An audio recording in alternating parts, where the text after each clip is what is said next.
Hello, everyone. Good evening or good afternoon from where you're joining us from. And thank you so much for joining today's webinar. So we'll give others at least 1 more minute to join, and then we can start. In the meantime, you can just introduce yourself, where you're from, and maybe what is your area of study to guide our presenter to give real examples. Thank you all. Continue as you continue joining. Just brief introduction, where you're from, and what is your area of area of study or your major, and then we'll start in the next 1 minute.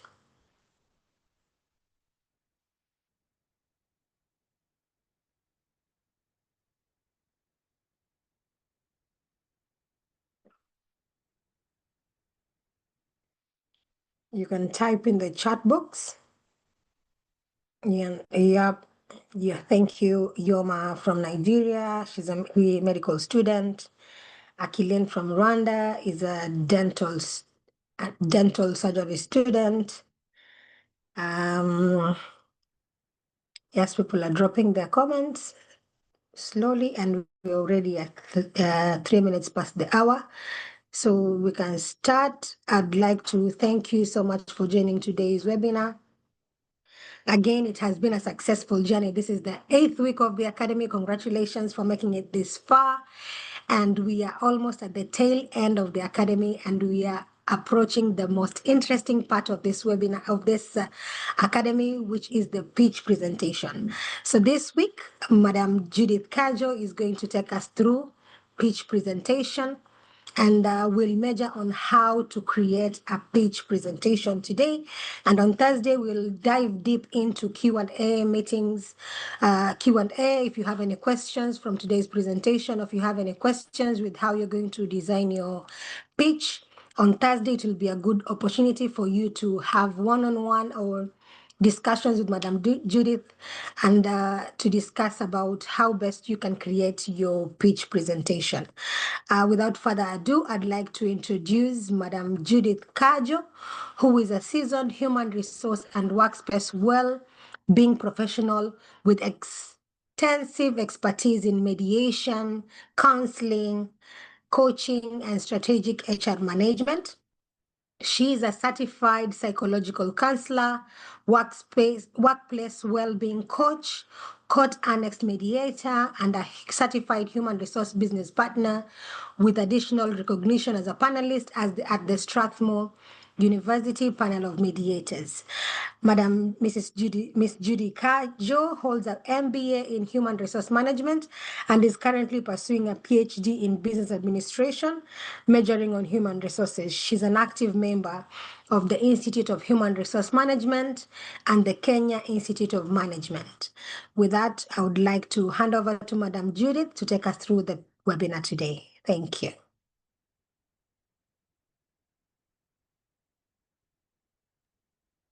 Thank you so much, Ms. Joyce, Liz, and WMI team, dynamic team, and the scholars. Good evening, good morning, wherever you are located. Thank you so much for joining. My name is Judith Kajo, as Joyce has articulated, and I'm very much thrilled to be here today. And thank you so much for joining for today's session. It is usually such a pleasure to speak with the Wells Mountain Initiative scholars. I did this last year. The young leaders who are not only passionate about solving community challenges, but you are actually doing something about them. I'm so happy. I couldn't really see the charts to know where you're coming from, but I got the two that Joyce mentioned. We have had someone is a medical student, another one is a dental student, and I'm happy to just be here to engage you for the next 1 hour. Our session today is about how to turn your passion into a sustainable social innovation. When we talk about social innovation, what are we going to give to our society? I want just to look at that slide. Digital Health and Wellness Hub. Our case study, I chose this. My background is a psychologist or a psychological counselor, among the others that Joyce has outlined. But I chose Mentor 360. This organization is youth-led, and the vision is, it is from having a vision to action through innovation and impact and sustainability. When you look at that photo or that picture on that slide, I know you are able to see something about it. If you look at it, you can see someone maybe in the gym. There are some weights up there. When you look at it, you also see some drops of sweat. And when you look at it keenly, how I wish I could see the charts and maybe you could give me these answers. When you look at it keenly, you'll see the brain of a human being or a brain. Like our participants who are medical students, you can relate to this well. Look at that picture. It is a brain. That brain is exhausted. That brain has weight on it. That brain is sweating. And that person who harbors that brain must be someone who is in a stressful environment or stressful situation. Nelson Mandela says in that quote, "The youth of today are the leaders of tomorrow." The youth of today, they are leaders of today as well, because we are going to see how Mentor 360 is impacting the society. So our session today is about how you can turn your passion into sustainable social innovation. Using this Mentor 360, which is a youth-led health organization from Kenya. I'm talking from Kenya. I'm in Nairobi, Kenya, and I'm sorry that you're not able to see my video. On Thursday, I must ensure that we have our video, my video working, so that we can engage while you can put a face to the voice. So we are going to have this Mental Health, which is a youth-led health organization from Kenya as our case study. By the end of this hour, I hope you'll have a clearer sense of how to structure and also fund and pitch your own projects for a long-term impact. So we are going to look at understanding what a CBO is and what an NGO is all about. So before we dive into this case, let's clarify something about what CBOs are and what NGOs are. Most of us are coming from a community, and this community we find or we get to interact with people or organizations which are led maybe by volunteers. They are driven at the grassroots. They are really out there to address the issues that are affecting the society. So when we talk of a CBO, which is a community-based organization, it is a small grassroots group. It is a small group formed by the locals or the people in the locality. A group of people identify a need, a problem, a challenge in that society, and they come up with ideas. When they come up with ideas, they sit and say, this idea is going to solve, is going to help us solve this problem, or is going to help us address the need that we have. So these kinds of initiatives, they are usually begun with volunteers or with very small budgets and a lot of heart. It takes a lot of heart. We are talking about passion. Passion is all about what your heart is really giving out. So a lot of heart to this. For example, a youth group which is organizing mental health talks in their village. I'm passionate about mental health. So a youth group which is maybe so passionate about mental health, and they are organizing this mental health talk in their villages, or a team cleaning up a river every weekend, like what we talk about when we talk of CSR, corporate social responsibility. What is it that you're doing in your small way? That is a CBO. Whatever you're doing in your small way, in your village, in wherever you are, in your school. I know most of us are students or have just graduated or are pursuing other interests. In that small way, what is your impact? When you look at an NGO, it is different from CBO. It is non-governmental organization, but it is structured CBOs mostly are not structured, but they are formed by small groups. So when we talk of NGO or a non-governmental organization, it is larger, large and also more structured compared to CBO, and it is usually registered and then it employs professionals. That is why we're talking about professional staff are onboarded in the organization. And then it also operates across several regions or even countries. But when we have CBOs that are impacting lives in a society, they usually give back to NGOs. And that is why it is interesting that many NGOs, they start out as CBOs, and then they grow as their work becomes more organized and their impact more visible, because as you grow, your visibility is felt, your impact is felt. So the journey from a small idea, we talked about ideation. What is the idea that you have? So that journey from a small idea to a recognized organization, it becomes just quite natural when your idea grows into an organization. And then when we go to our Mentor 360, our case study, I want to give us just a short story about how it started. It started with a small group of young people in Kenya, and they were really determined to break the silence around mental health. We realized that there are a lot of stigma around mental health. There are a lot of issues that are affecting the youth, are affecting even adults or other people, children, even children go through mental health. So the story of Mental 360 was founded in 2016 in Kenya.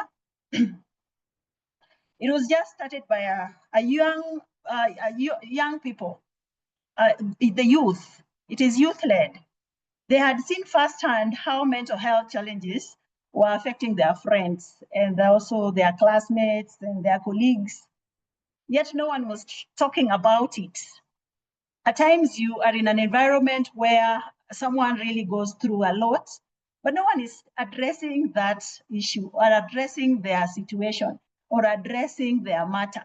No one is listening. No one is talking about it. No one is even, it's like someone is seeing but not seeing.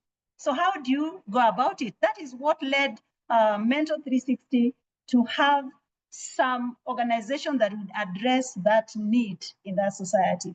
So their mission was simple but powerful: to provide affordable, stigma-free mental health support for youth. Affordable, stigma-free mental health support for the youth. Interestingly, in the statistics are really striking. The statistics are striking in terms of, we have one youth in 4 facing mental health. I just want to see how many we are here. I don't know, I'm not able, no, we are 23. So let's all take that the 20 of us are youth. So when we divide that by 4, so 1 in 4 youth here, that one translates to 5. So 5, that is according to stats. That is about 1 in 4 young people face some form of a mental challenge or some form of a mental health issue. But out of these 5 of us here, I'm just giving that example, only 85%, only 15% can access. 85% of us, or 85% of the youth, they lack that access. So they lack the access to help them to break the stigma and the distance that is involved in this, distance in relationships, distance of awareness, distance of fitting in the society. Those are barriers. So when we read this, Anthony Robbins is an author. He says every problem is a gift. Without problems, we shall not grow. So every problem is a gift in our society. How is it a gift in our society? The mental health issues that the youth are facing in the society, it is a gift in the society in that some people will come up to bridge this gap. Some people will come up with ideas to address the challenges, to address the barriers, to offer solutions that are going to be sustainable. So we have to look at the bigger picture of the same problem that we are talking about. And remember, the problem is much bigger when you look at the broader context. Africa has 1.4 billion. And out of this 1.4 billion people, this population, 60% is youth. And I read somewhere else, they were saying the 60%, they are young people under 25 years or 25 years and below. And out of these 25 years of age, majority of that youth is graduating, just like you scholars. So millions of youths, they graduate each year. They are full of hope when they are graduating. But what comes out when they are churned out into the marketplace? What comes out? I'm a HR practitioner, and I have this first-hand experience of the unemployment that is affecting the youth, or is affecting us in our African countries. Like an example, where I work, we advertised for a position or for some positions some 4 weeks ago. We needed about 400 temporary staff to handle the activity. Day one, after just, the portal was opened from 4 in the morning. By the time we were looking at the applications by 10,000 Kenyan youth had applied, 10,000 at 10. The following day, oh my God, it was about 30,000. As the application was closing after 2 weeks, the numbers were crazy, over 100,000. And yet we need only 400. It becomes a big challenge. And it is a challenge that we are facing as a nation or as a continent. So what is it that the youth are going through? Look at that youth who came, who applied, but did not get that opportunity because the opportunities are scarce. So what happens? This youth or this young person will have this affecting their mental health because of those unlimited opportunities, because you want to use your education practically, but now there are no opportunities. So what happens?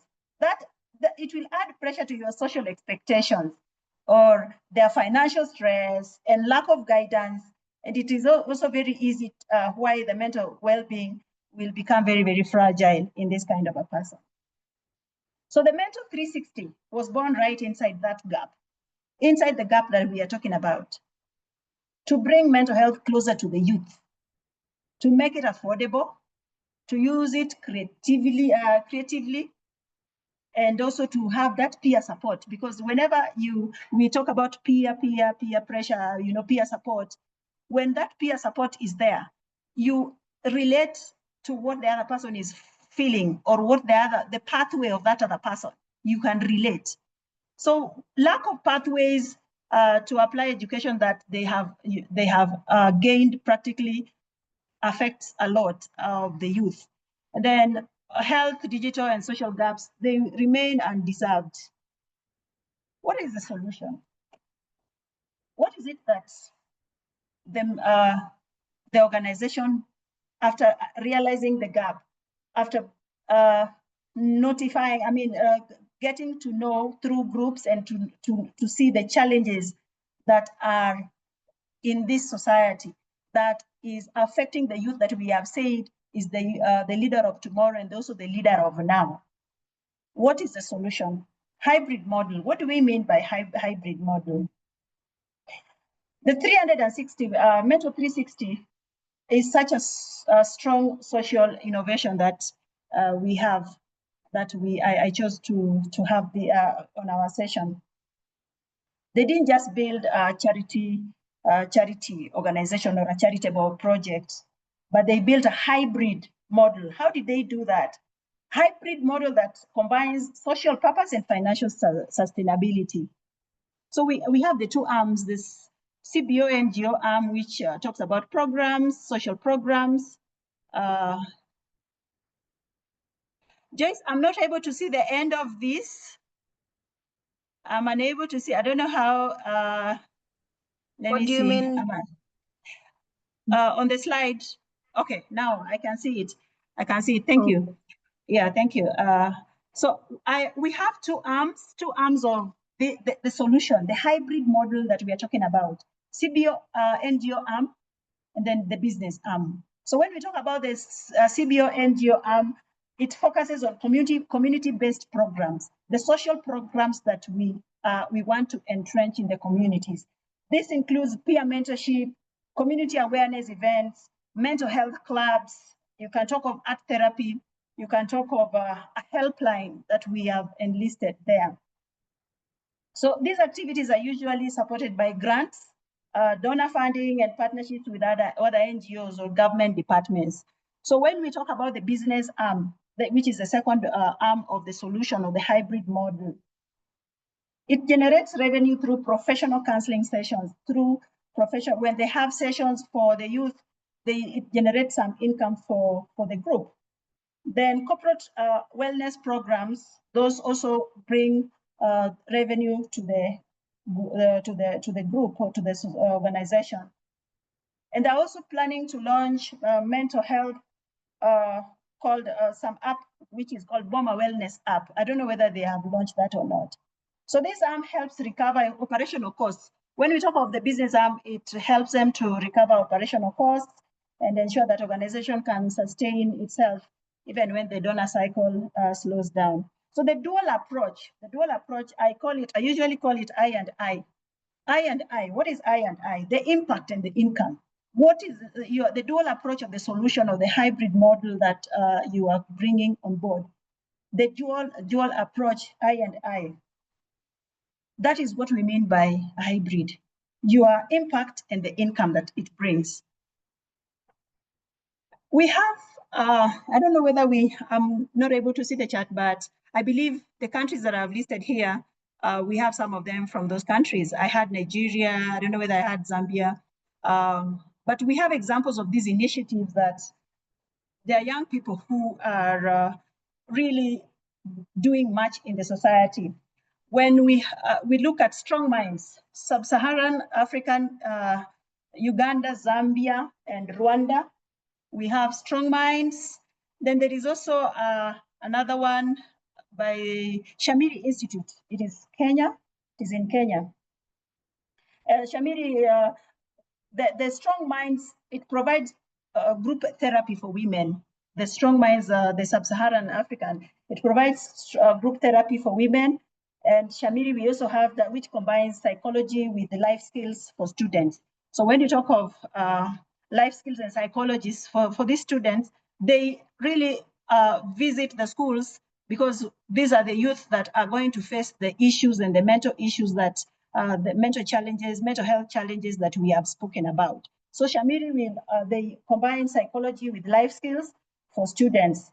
And we have also mental health for youth initiative in Nigeria. So our brothers and sisters from Nigeria, I know you can relate with that.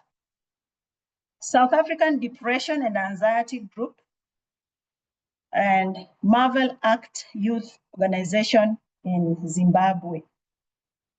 From these initiatives, the lesson that you can have is a good idea must be both heart-driven and strategy-driven. You have to have a strategy. The donor funding can help you start, but innovation is what keeps you alive. Innovation is what keeps you alive. Let me give this phrase. You need to be scared where the puck is going, not where it is. You need to be scared where the puck is going, not where it is. If you have a pack of maybe animals, for those who are coming from pastoral communities, you should be scared where that pack is going, but not where it is. Because where it is going to overtake where it is. So where is your pack as a scholar? Where is your pack? Is it going or is it here?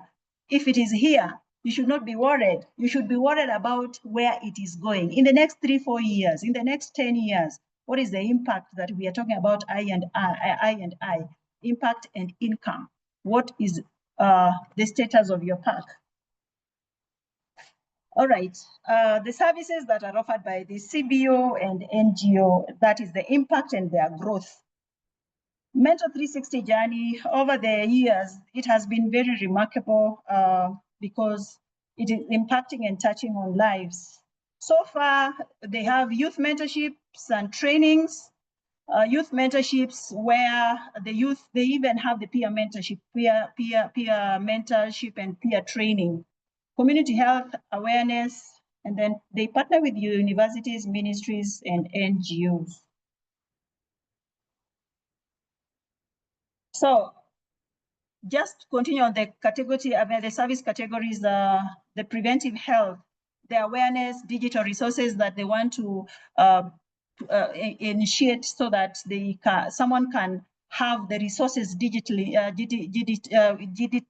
digital resources, the digital resources that you can have as a person who wants to interact with that platform. And then the awareness, the early intervention, because without early intervention, you really can't help this person. You have to come in at the right time to help this person. Professional counseling, chat, video. For my case, I do pro bono, virtual counseling or e-therapy. And this professional counseling, the youth can access through that, the platforms that they give, the chat and the video, community support and therapy, that is peer mentors, alumni coaches, and referral services, partners, clinics, NGOs, and advocacy. Let's look at the market fit. Let's look at the market fit. When you look at the product and the market, what is a product and what is your market?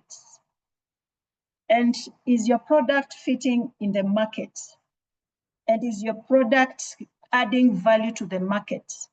Is your product or your idea or your service addressing the matter that is at hand in the market? Is your product or your service address the challenges that the market faces? Where do you find yourself? Are you fitting in that market? Steve Jobs says innovation distinguishes between a leader and a follower. So innovation, where is your park going? Are you having that idea, building that idea to make your park move into an innovation path? Or what pathway are you really pursuing? So smartphone penetration growing across Africa. This one we have experienced the last 10 years. This was not something that we could be proud of, but it is penetrating the market. The product is penetrating the market, fitting into the market. Growing donor and investor interest in youth innovation, it is happening, and we are seeing how that growth is happening in the society.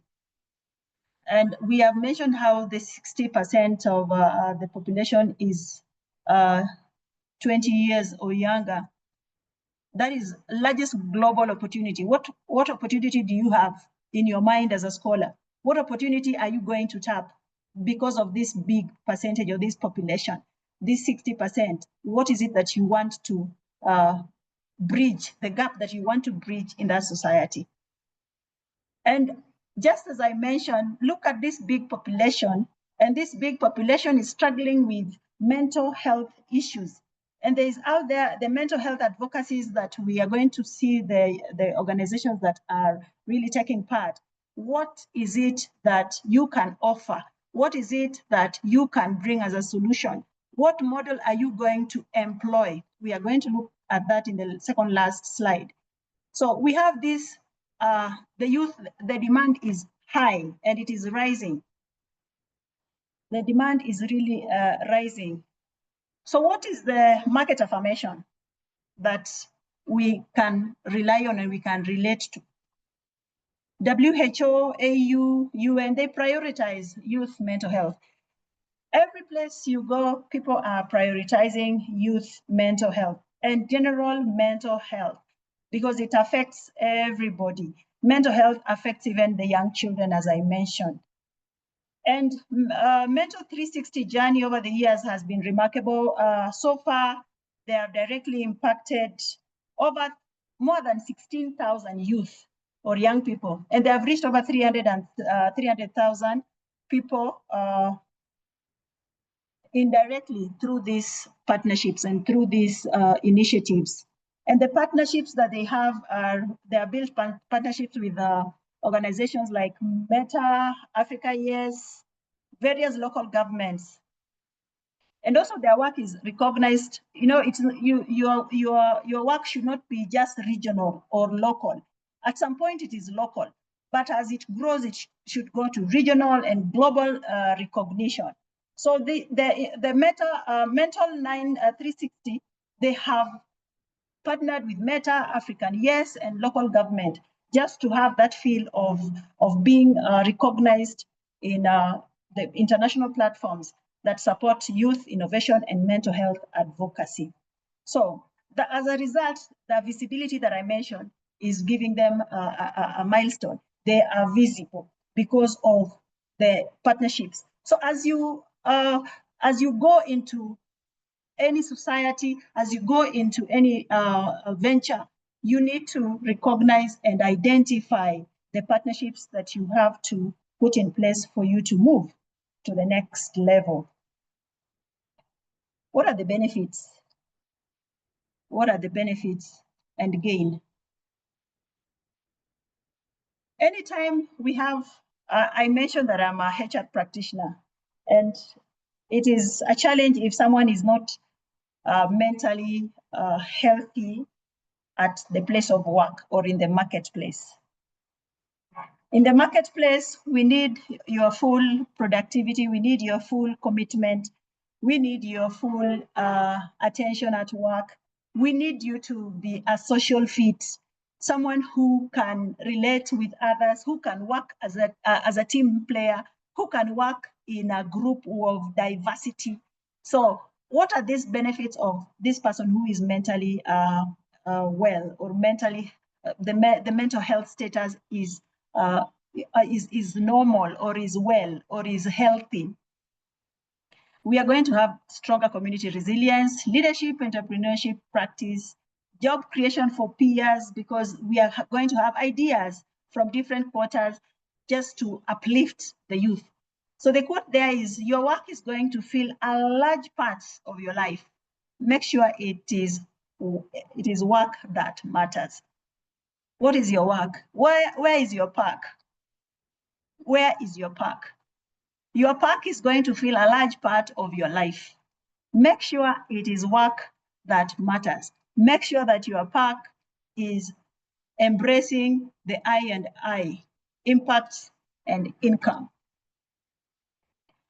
Company traction. Just as we have said, a CBO can grow from 3 people, 3 volunteers, to 100 people, to a big global organization or NGO.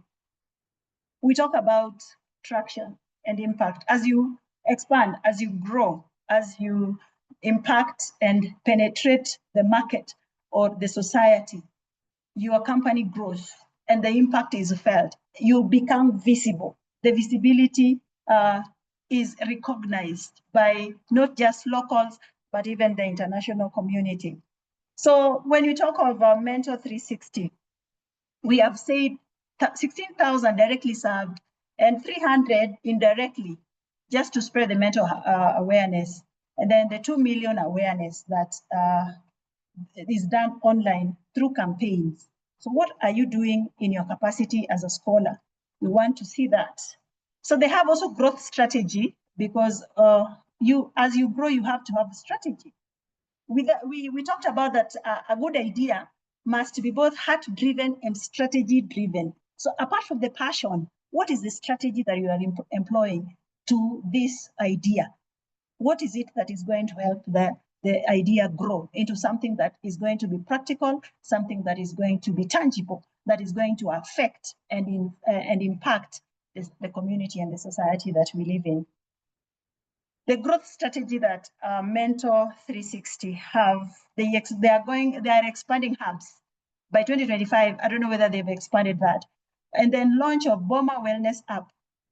Like in our phones, when you look at your phone, the number of apps that you got, it's massive. So those apps, they make work easier. So when they launch Boma Wellness app, you can imagine the 2 million will move, may even double to 4 million when that app is in place. Then scale across East Africa by 2027.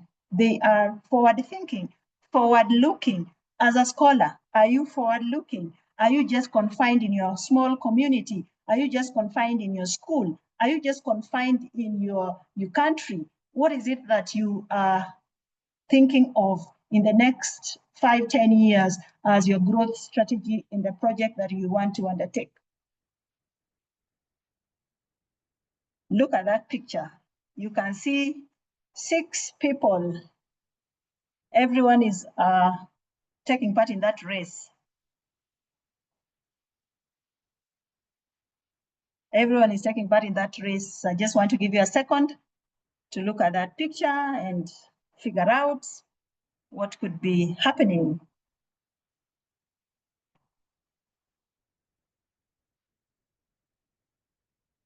Okay. The traditional mental health of Mentor 360. When you talk of competitive edge, what is your competitive edge? What is it that you're doing better than the others? I'm reading a book, it's called 10 Times. 10 times when you're applying for a job opportunity or when you are pitching, do it 10 times. Do it 10 times. When someone does it one time, you do it 10 times. Because if you do 10 times, the probability of it succeeding is almost 10 times. So the competitive edge, what is it that you're doing to stand out among the crowd? Look at that guy. I don't know whether that is mustard. The color should be mustard. For our gentlemen who are here, I know you are struggling with colors, but for the ladies, that should be mustard. That color, mustard, that is the person who has overtaken all of them. Why? His impact is felt. His visibility is realized. It's noticed by everyone. Why? Because of his competitive edge, because of the ideas and the strategies that he's employing to make him be different. What makes him different? What makes him outstand? Or what makes him be the person that people are looking up to? So this is what mental health, the Mentor 360 is doing. When they talk of expensive, affordable, the product or the service is very, very expensive. For example, if I have to go see the doctor, medical doctor who is here, or a dental practitioner, and I want to extract my tooth, and then they tell me it will cost you $100 or $200. But if you have that platform whereby the expensive service becomes affordable, where you can get it at $30, where you can get it at $40, that is the competitive edge that we are talking about here.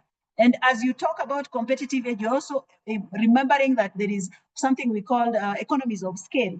Because when you have that competitive edge, when you're offering your service at 40, 40, 40, 40, the other person who is offering the service at $100 or $200 will maybe get 1 client or 2 clients in a week.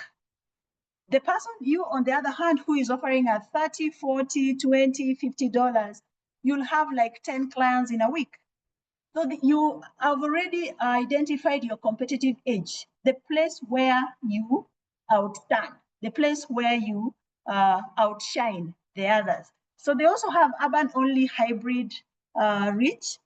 The people in the urban areas where they can reach, like when we're talking about them launching the platforms or the apps, definitely maybe in the rural area that is not going to really work. Then top-down youth-led, it is led by the youth for the youth. I know we have about 19 minutes to go. we are not so badly off.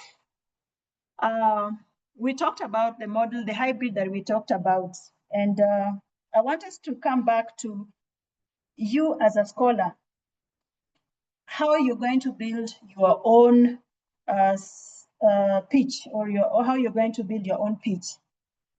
This model is about mental 360, but we can borrow a lot from that. Paid sessions, grants, partnerships, we have mentioned that. Sessions, we have mentioned that. Donor funding, corporate wellness packages, we've mentioned that. Paid app subscriptions, so maybe. So let's come back to WMI scholars. Call to action. What is it that we have to do as scholars? I know most of you are already working on initiatives or that serve your communities, or some are trying to have a deviation of that. From health, education, environmental sustainability to social justice. I know some of you are pursuing that. So the question is, how do you design and pitch your projects in a way that attracts support and remains sustainable? Sustainability is very key. So how do you, as a scholar, design your pitch? How do you design and pitch your projects in a way that attracts support and they'll remain sustainable? How do you do that? That is a call to action that we want to look at. We have 5 areas that we are exploring. Number 1 is to identify the problem. We have given in our case study the problem that they identified.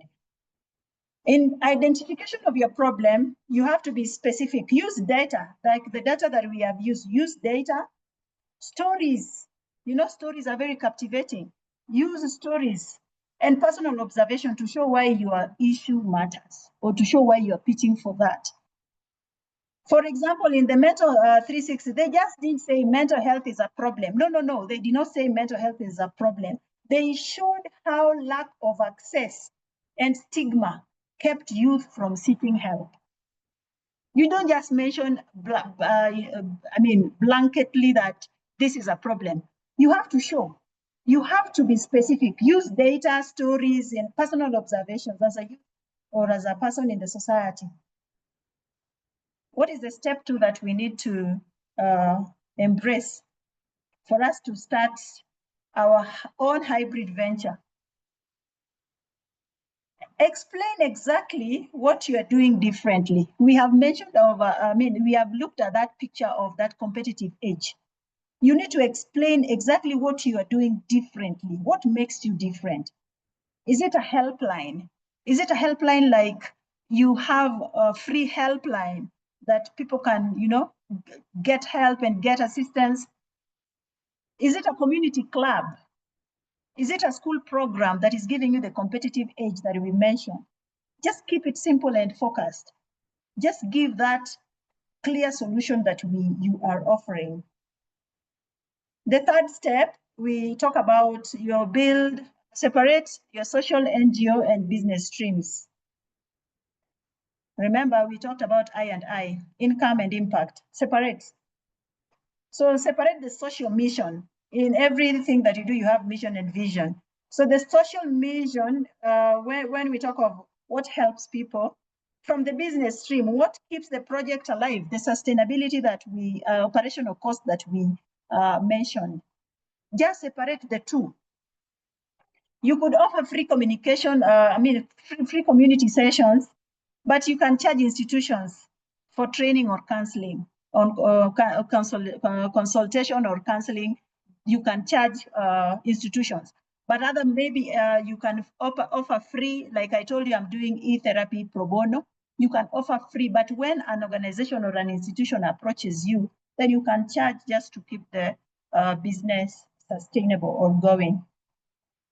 Then number 4, you need to test partnerships early.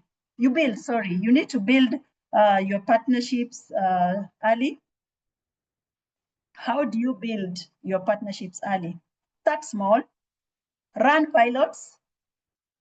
When you run pilots, you gather, you run pilots with them to see which partner really aligns to your vision, really aligns to your goal. So build those partnerships early. Run tests on them. Run pilots on those partners. Then you're going to identify the partner that resonates with your idea or with your project. And then test with pilots. Scale gradually. Scalability, you cannot scale like rocket. No, it takes growth, it takes patience, it takes resilience to have that gradual growth that we talked about, the strategy that you're putting in place. So the meaning of life is to find your gift. The purpose of life is to give it away. When you find your gift and you give it away, the purpose of life is to give it away. The meaning of life is to find your gift. As you have this idea and even have it within your group or with a few friends or with your family or with your fellow classmates or with the people who are like-minded, what is it that you are offering? I mean, you are identifying as your gift. And then that is the meaning of life, is to find your gift. The moment you find your gift and the other person finds their gift and the other person finds their gift, because people are wired differently, then the purpose of that life is to give it away. So you're going to give away that gift. That is why I was mentioning this person who is coming on board in the marketplace. Is this someone who can be a team player? Is this someone who can be trusted? Is this someone who can be relied on? Can you rely on him in terms of the projects that you are giving or the tasks that they are assigned to?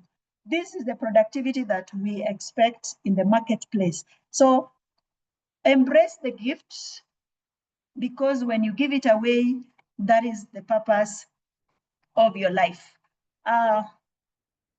Sorry, I want to go back to the very first slide. As you reflect, we are coming to a close of our session. And as we come to the end of this session, think about this.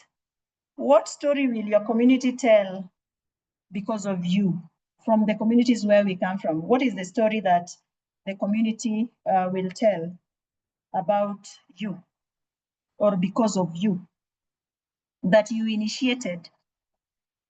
Because the ideas are as many as 24 of us here. What is it that you are pursuing? Remember, Mentor 360 began with a few young people who refused to wait for perfect conditions. As you pitch, you cannot wait for perfect conditions, but identify that need in that society. And then you act. And then you build a structure that can survive and scale. That is what innovation looks like. Innovation is just having that idea, acting on it, learning more. Then you build a structure, and then you seek sustainability and scalability. So as a WMI scholar, you already have the passion and the drive. That is why you are here. And I'm very happy to see you, all of you here. So the next time, the next step for you is to design systems that make your ideas last. I know we are going to engage more on Thursday because you may be having questions. So the next step is to design systems, the systems that can make your ideas last, because we are talking about sustainability. Look at the reason why I brought us back to this slide. From vision to action, youth-led innovation for impact and sustainability. So your ideas will last only if you blend the purpose with sustainability. What is the purpose? With the sustainability. Remember the line of the quote of Steve Jobs, that innovation distinguishes between a leader and a follower. Be that leader in your community. Be that leader in your society. The one who sees problems as invitations to create solutions. I'm not saying that you really need to pray that we experience problems that can harm the society. No. the problems that we have in the society that someone is not addressing, that someone is not talking about, that someone is not listening to, that someone is looking but pretends that they are not seeing or behave as if they are not seeing. What is it that you're going to pitch before that investor that is going to be a story that they can onboard? Be that leader. Create the solutions so that this brain that is drained, that is sweating and is overburdened, is released from our society. It is not just mental health, but there are many areas of life that you can impact as a medical student, as a social scientist, as a business or entrepreneur in the society, as someone who is there to help the spiritual aspect of the human being, someone who is there for everyone in the society. Just identify your niche, and that niche you take it to the next level by strategizing for sustainability and I impact and income. I want to appreciate all of you for attending. I'm looking forward to meeting you on Thursday with the many questions that you have.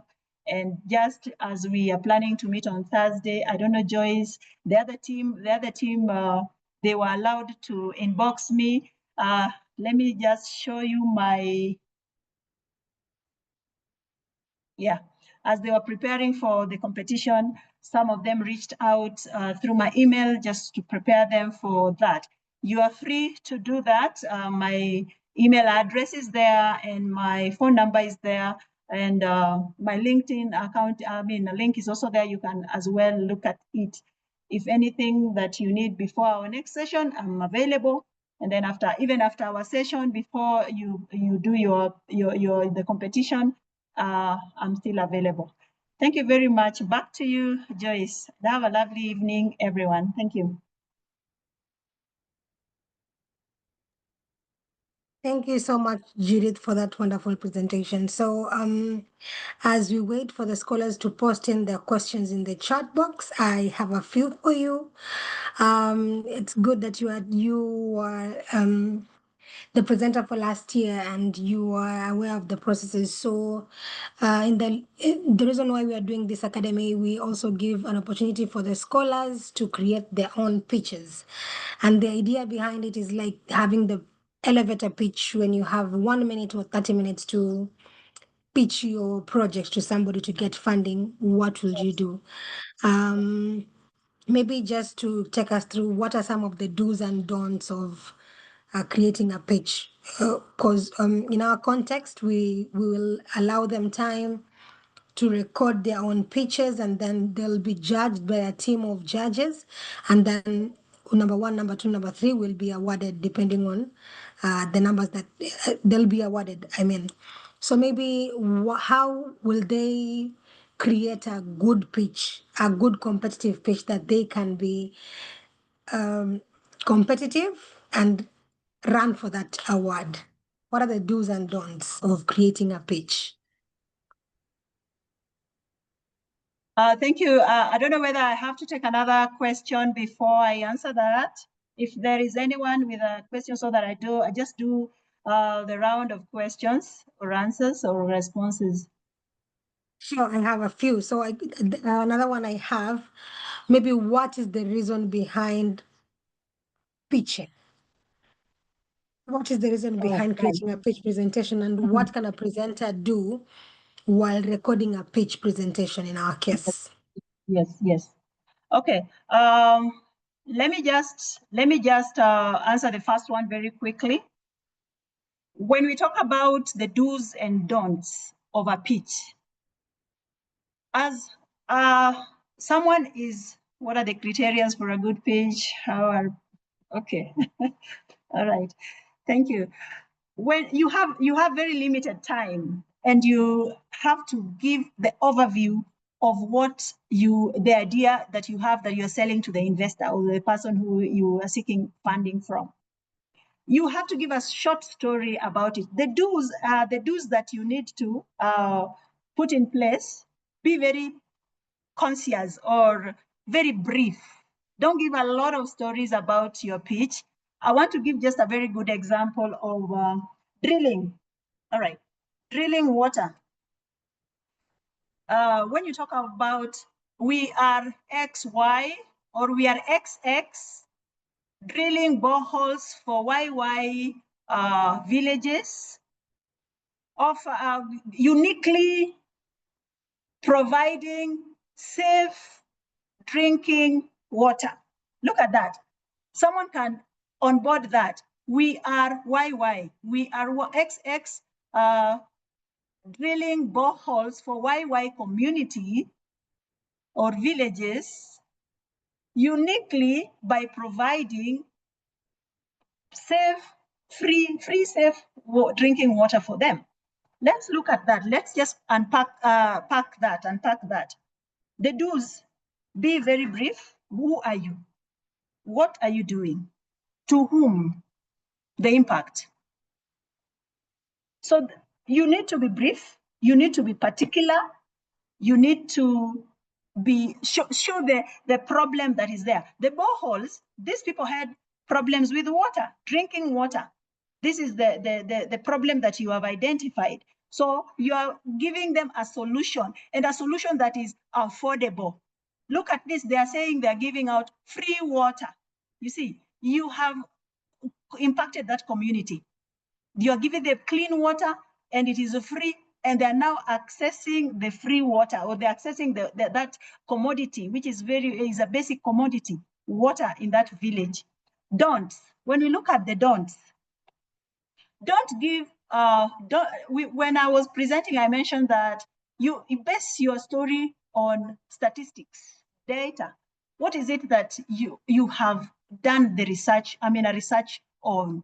Is it something that is affecting the women? Is it something that is affecting the children? Give the data, not just blanket that we want to, like when I say the mental 360, they don't just say that we have a problem in mental health. No, they have to demonstrate. You have to show through data, through observations, through reports, what is it that is pushing you to, or is directing you to identify this problem so that the solution can be found.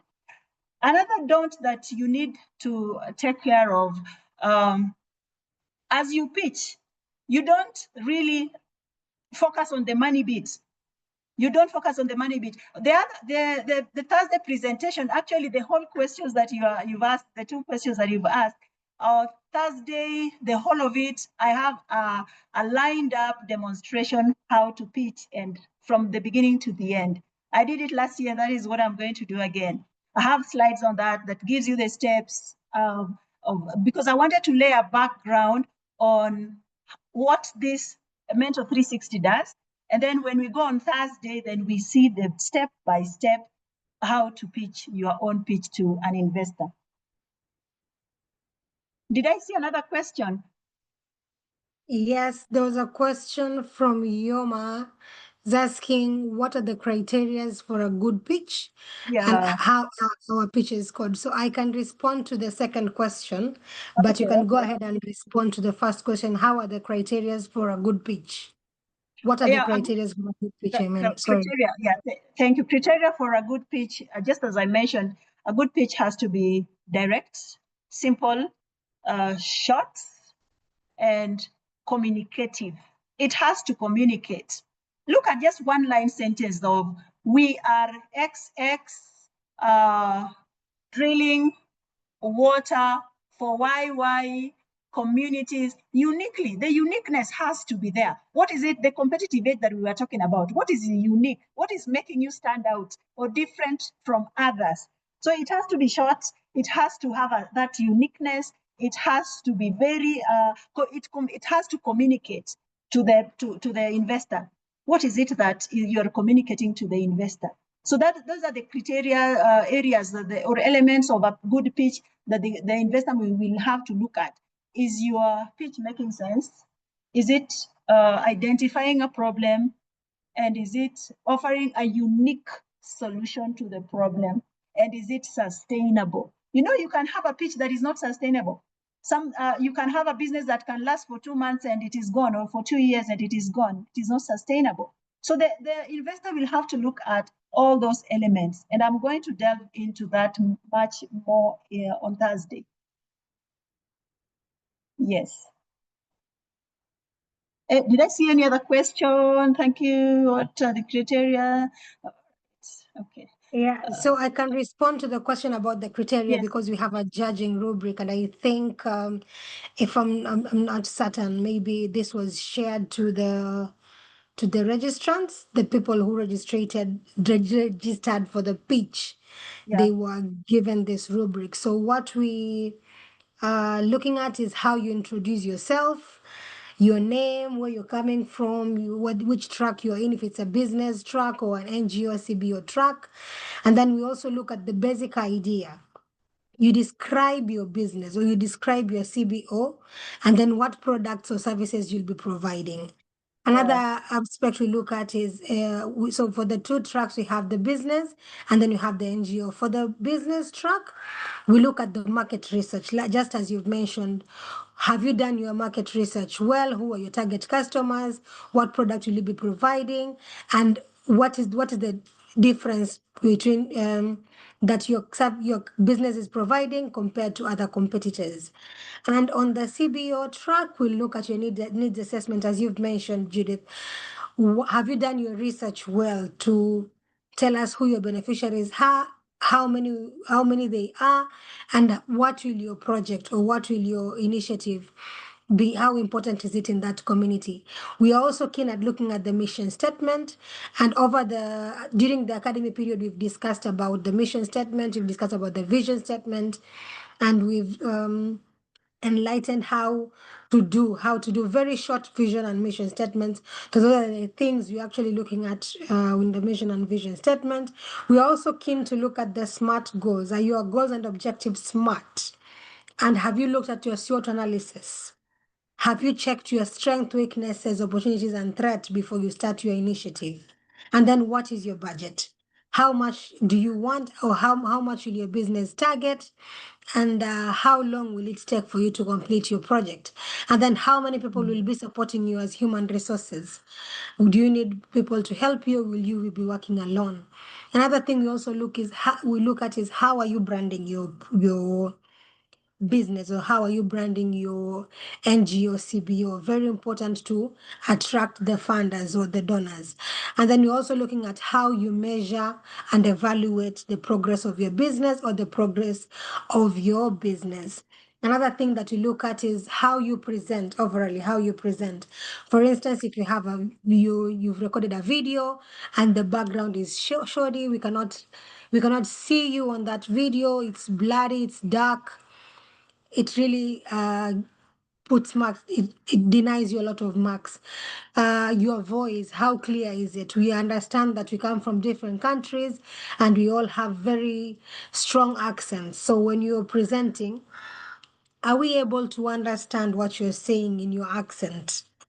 With your accent, I mean. So you need to be very clear on how you talk. We also look at how you present yourself. Are you confident? We can tell if somebody is reading from a paper and somebody has practiced that pitch enough to just speak as I'm speaking right now. So we are also looking at that. And then how realistic is your project? You cannot say you want to rehabilitate 10,000 street children to provide accommodation for them. That is not realistic. So we look at some of these things, and then the judges holistically look at that, and then the marks are all put in average, and then they are scored. I hope I have answered you, Yoma. Yes. And then Alfred is asking, all of that should be in the 3 minutes only? Yes, absolutely. Yes. Absolutely, Alfred, it should be in 3 minutes. That is why it's called a pitch. Yeah. Yes, Kajo, you can respond to that. Thank you. It is 3 minutes. Yes, 3 minutes. You can actually, when we were doing rehearsals with the lady. She was from, I don't know, I don't want to mention. When we were doing rehearsals, she sent me the voice note, and I looked at it and I told her, we are trimming this because it has to be 3 minutes. And she did it, and she did it. And I tell you, within the 3 minutes, she could articulate her pitch, she could articulate her project, and it was wow. So it is doable, it is workable within the 3 minutes. I said just one single line will bring it out clearly. It has to bring out the areas that we have mentioned, the problem, the solution, and the uniqueness, you see, and sustainability. It has to bring all those aspects. So the 3 minutes is workable. We can even try that on Thursday. I can do a small one, then we can do that on Thursday. Yes. Thank you so much, Judith. So it is doable. Yeah. We'll share the presentation with you guys, and then we have Judith's contacts on that and the final slide. You can reach Mhm. out to her directly. As she mentioned, Mm. she's willing to Yeah. support you throughout the pitch presentation journey. Yeah. Without further ado, we don't have any questions. Alfred, please do not panic. It's doable. Shailene, Shailene, please don't laugh at Alfred. It is doable. 3 minutes is actually too much time for you to Much pitch. time. True. Yes. So with enough practice, you can actually trim it down to even less than 3 minutes. Yeah, we are 7 minutes past the hour. Maybe I can give you, Judith, 1 minute to say a vote of thanks before we wind up today's webinar. Okay, thank you. Thank you very much, Joyce. I must say that today wasn't the best of the days because I'm cornered in a place. I'm not yet home. I usually do this while at home. I want to appreciate the participants, and I want to appreciate the team, the dynamic team of WMI, for giving me this opportunity just to share my insights with the scholars. And I'm looking forward to having a successful session on Thursday. And I appreciate your commitment, and I also appreciate your questions and your concerns and also your worries. That is part and parcel of each and every person. And just as I said, you can reach out directly to me in case you have an issue or you have some inquiries to make, just to prepare you for the competition.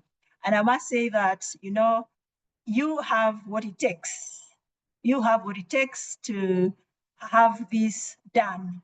So all of us are winners, and I wish you all the very, very best as we meet again on Thursday. Thank you so much, Joyce, for the time.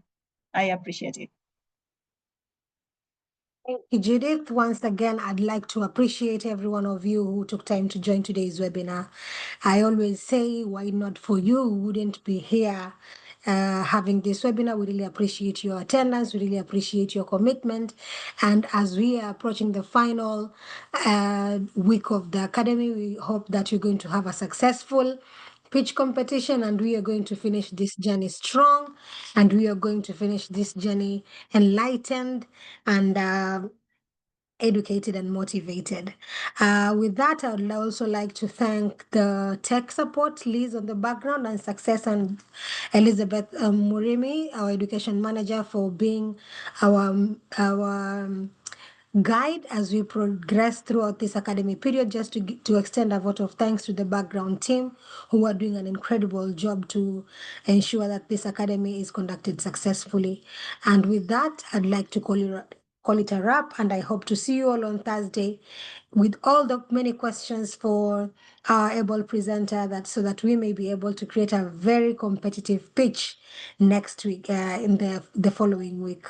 With that, I would like to thank you so much and say goodbye and have a good evening. Thank you, and bye all. Thank you. Goodbye.